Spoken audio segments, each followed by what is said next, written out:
Hi, I'm Marty Nemko. A lot of people seem to be across the board liberal or across the board conservative.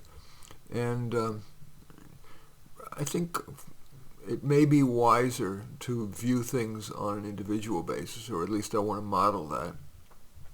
I'm liberal on a number of issues, and I'm going to briefly talk about those, but only briefly because the liberal positions are so widely promulgated on the media and the colleges, societies, mind molders, whereas conservative ones are not, and they're often tarred as, just the deplorables, intellectually lightweight fools, idiots with red caps on. And I'm going to hopefully try to show that there is some intelligence behind conservative positions. And so I'll briefly outline the liberal positions to let you, there's real proof that I am truly not across the board anything. I'm very pro-choice. I think women's right to choose outweighs the right of the fetus. I'm very pro-gay marriage.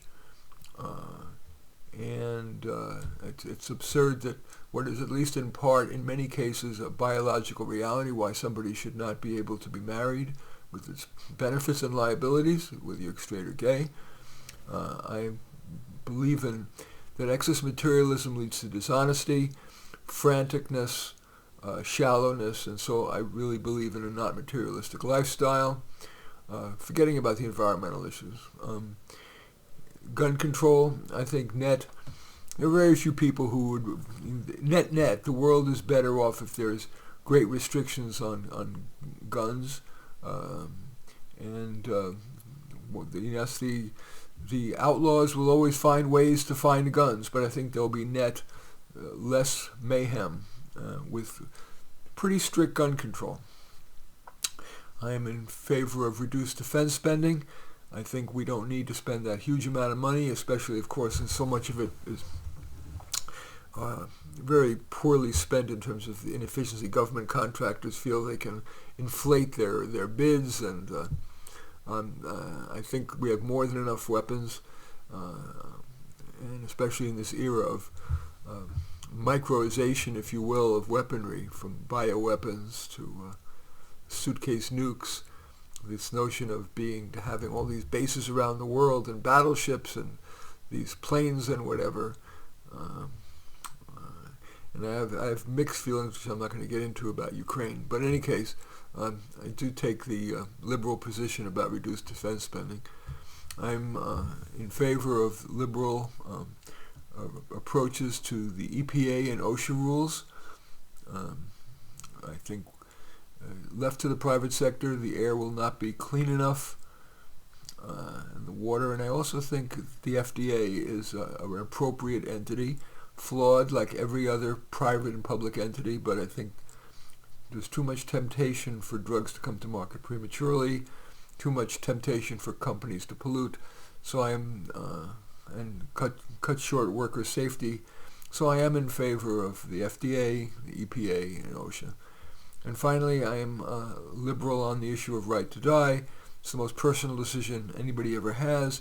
A person should be allowed to ask his or her doctor for the La La Land pills so they can die with dignity and without pain. So briefly, those are some of my liberal positions. I'm sure there are others. But I want to spend more time talking about my conservative ones because, as I said, they are pretty much subject to what I call the 3 C's: censure, censor, and cancel. So too few people hear what I like to think are intelligent defenses of conservative positions on issues. The most important one to me, not to me as a human being, but I think for society as well, because I see it day in and day out with my clients, is the subversion of merit. Merit ultimately is going to lead decisions of hiring, decisions of who gets into college, medical schools, who gets promoted, based on a colorblind merit basis, is what's going to lead to the best world. Whatever legitimacy there is to arguments about systemic racism and the legacy of slavery and etc., is outweighed by the improved quality of every product we use, every service we use, from our medical doctors to our airplane pilots to our customer service people to the reliability of the products we have. There is a tremendous amount, and this is what you're not going to hear in the media, but having been a career counselor to 6,000 clients, I can't tell you how many clients sit in my office or on Zoom or on the phone who are extraordinarily competent people. Great expertise, smart, driven, hardworking, low maintenance, and they insist that they're passed over for people with far less ability, drive, etc., because they are of the wrong demographic. That is, my client happens to be. And the pain to them is huge. As I said, the pain in terms of the quality of services and products that we get is huge. And actually the burden for the fully qualified people of the right demographic, people tend to view them as, oh, they only became a doctor because of they got through because of they were in the right demographic. They go, and I think that, so that's a huge burden as well. And of course, we all know that there's a disparity, often a huge disparity, with the differential admissions criteria at prestigious colleges for people of certain demographics, and their dropout rate is the worst, or is much worse. And the stress that they're under, and the cost when they could have been a better fit at a less prestigious institution. But we're so afraid of being racist, sexist, that we have these dramatically different standards. We say it's because kids learn best in a diverse environment, but I believe that's a smokescreen. One of the more obvious manifestations of what seems to be an unfair denigration of merit, there have been new laws passed that felons should have equal status with non-felons in job applications. I don't understand that. Somebody who chooses a life of the straight and narrow should not have an advantage over somebody who's been found guilty of a felony. Well, not just because of the past felony, but as we know, the recidivism rate is very high. About 70% of felons recommit. It also speaks to some of their ethics and their drive and their impulse control. And I don't know about drive, but impulse control.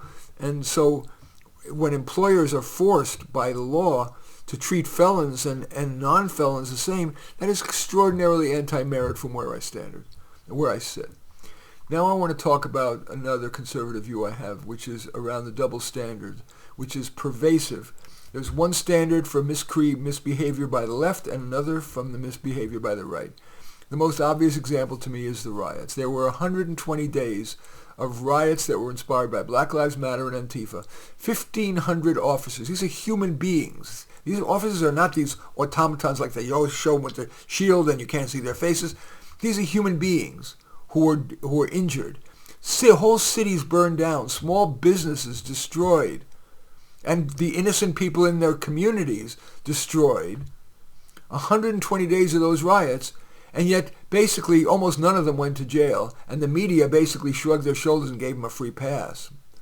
Compared with January 6th, which was a less than 5-hour break-in to the Capitol, unarmed people, a few broken windows, no one was killed. I think there were a couple of people who were the people who broke in who got killed, but none of the senators or staffers got killed. And this got relabeled, this foolish, idiotic break-in was relabeled an insurrection. And not only was it labeled an insurrection for a day, it's been like top of CNN and news and almost as much on the New York Times for years now. Or at least a year. I don't remember exactly. It was January 6th was, I guess, 2021. So and that double standard of how the media and the colleges and general liberal public treats these riots when the community doesn't like a court decision that caused so much injury and burned cities is ignored because it was done by people of color and leftist groups like Antifa, as opposed to January 6th, where so much less harm was done, and it's being seen as the worst thing ever. Similarly, when the left does, there's some things that the left is doing that's scaring the hell out of me. It feels really, I believe I'm not being hyperbolic. It feels like the pre-Nazi era. The leaders from the left are calling for violence. For example, Maxine Waters, U.S. House of Representative member of California, and I wrote this. Everything I'm telling you is I've prepared, but I certainly not scripted. But I did copy the quote from Maxine Waters. Quote, "If you see anybody from that cabinet," that is the Republican cabinet, "in a restaurant, in a department store, at a gasoline station, you get out and you create a crowd and you push back on them and you tell them they're not welcome anymore, anywhere," end quote. At Stanford, just a month ago, a small student club called the Federalist Society at Stanford, which is one of the few conservative clubs on campus, invited an eminent person, that is a U.S. Circuit Court of Appeals judge, Kyle Duncan, who has been a U.S. Circuit Court of Appeal judge for 5 years now. They wouldn't let him speak. They protested. They just wouldn't let him talk.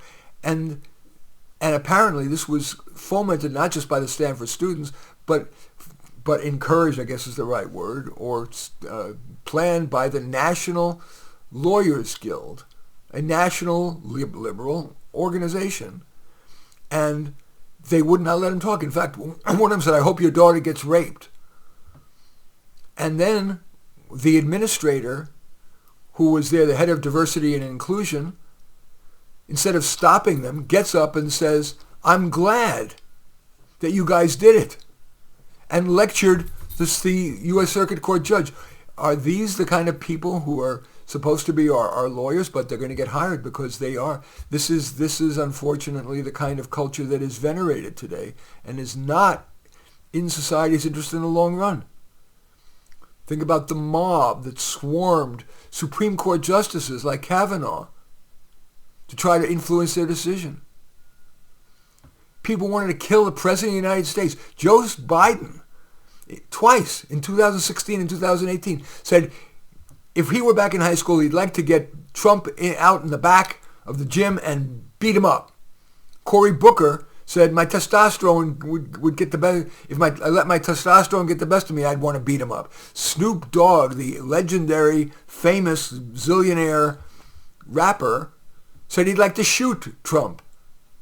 And maybe most vivid, actress Kathy Griffin is famously, she tweeted a picture of herself staring, holding a decapitated Donald Trump bleeding. Obviously, it wasn't the real Donald Trump, but it was a remarkably realistic image of it. If that doesn't speak to violence, can you imagine the right doing that? If the right had done that with Joe Biden, if the right had talked down a liberal U.S. Circuit Court justice, imagine a conservative legislator saying, if you see anyone liberal in a liberal cabinet in a restaurant, in a department store, gasoline, you get out and you push back on them, you tell them they're not welcome anywhere. I mean, it would not be tolerated. The media would be all over that. Another example of double standard is the trumped up charges against Trump. You compare, for example, Trump's taking documents to Mar-a-Lago versus Biden's, where he took many more documents to many more locations, and he's got a son who was a coke addict who had no expertise in international finance or oil, getting a fortune for his art as what appears to be laundered money from the Chinese government. And just this week, apparently a number of Hunter's Chinese associates went into the White House. What kind of access would they get otherwise? And yet the media downplays all that. Compare that with Hillary Clinton. She had managed to hide, she had 33,000 emails, and she refused to turn them over and had them bleached. Said, I had them deleted. Would the media have let that get away? I mean, that had more impact on government. And certainly, I remember when Hillary tried to convince the DNC to support. I don't remember what they actually did. What she did. She did something sleazy. Forgive me for not knowing the details, which subverted Bernie Sanders' candidacy. And yet the media gave Hillary Clinton a pass through that and much of her other very, let's just call it, dubious activities, from cattle sales and Whitewater deal and insider trading and a million things, and yet somehow she's Teflon. Perhaps another vivid example is, if there was ever a writer who should be immune from the 3 C's, censure, censor, and cancel, it's J.K. Rowling, the author of the beloved Harry Potter series.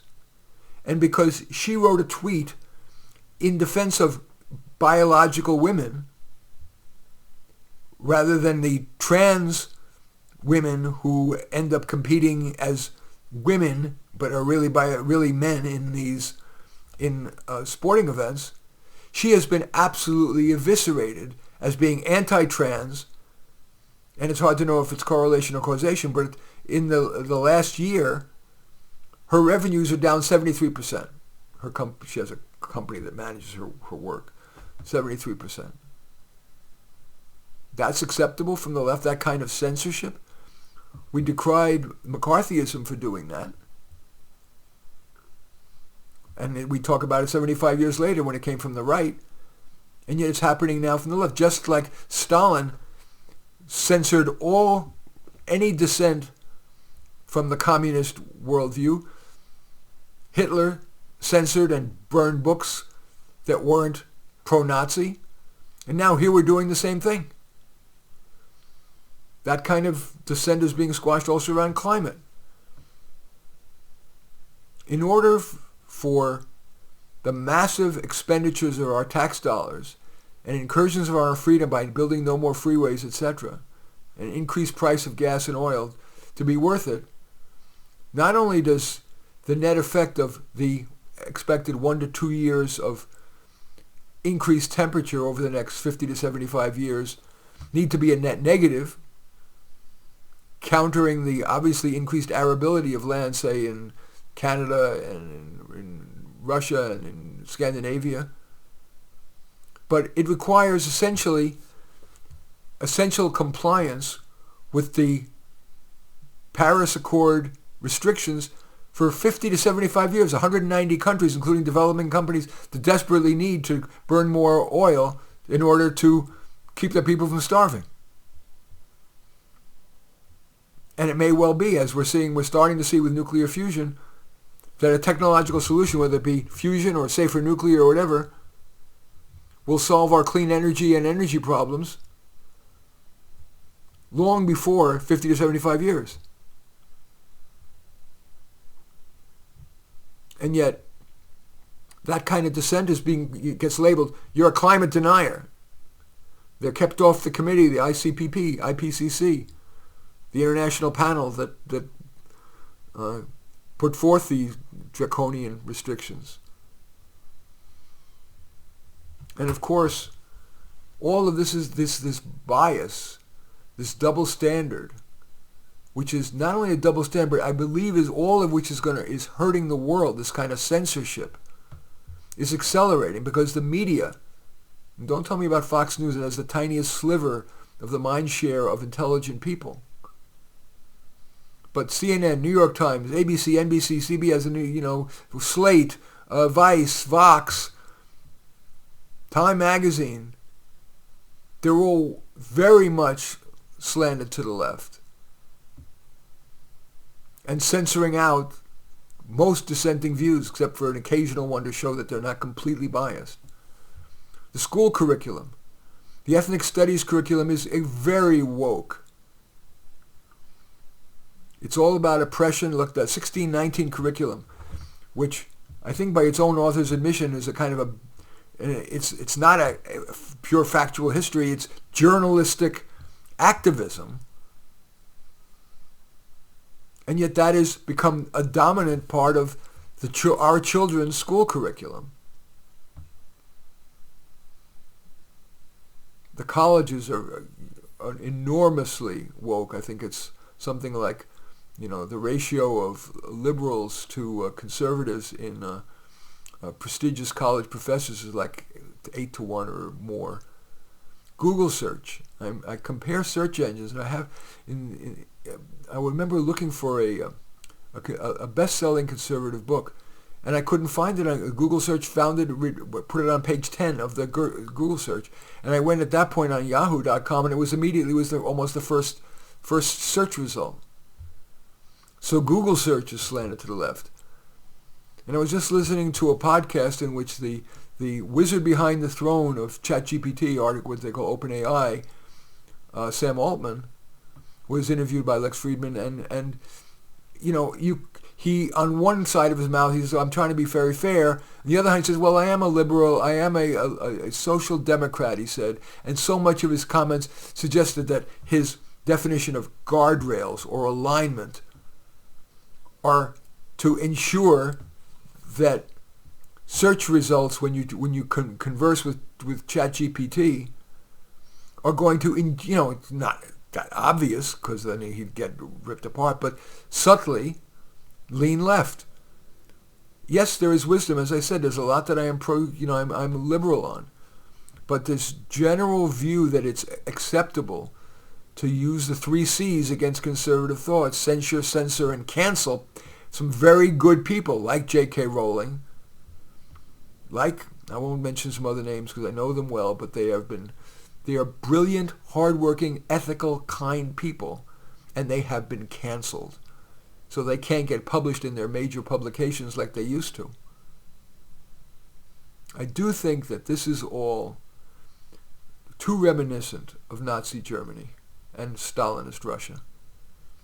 And maybe more important than that, which could be somehow diminished, is whenever we truncate discussion to only to the left of center, we fail to recognize that not all wisdom resides left of center. And we also, when we have these anti-merit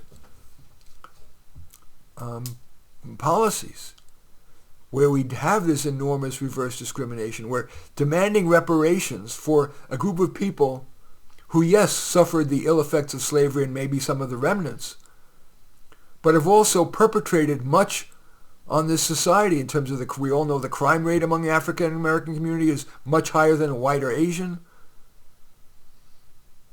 Drug abuse, need for special services, societal services, health services, education services. But somehow that doesn't count. Unless we let those 2 things, merit and sunshine, to let all responsibly held positions be discussed. As they say, fresh air is the best sanitizer. Unless we do that, I worry that we're headed towards societal dissolution. So, those are my thoughts. I listed a bunch of my liberal views at the top, but I've spent more time on the conservative ones because they have been subject, not just mine, but all conservative views have been unduly subject to the 3 C's: cancel, censure, and censor. And so that's why I went off more on those. I invite you to not be one size fits all. Try the best you can to think about what would be wisest for the world, not just being across the board liberal or conservative. I like to end every one of my podcasts with this quote, which is very appropriate to this show and more, in my mind, more important today than ever. And this doesn't come from me, it comes from a writer named Frank Clark. We find comfort among those who agree with us, growth among those who don't.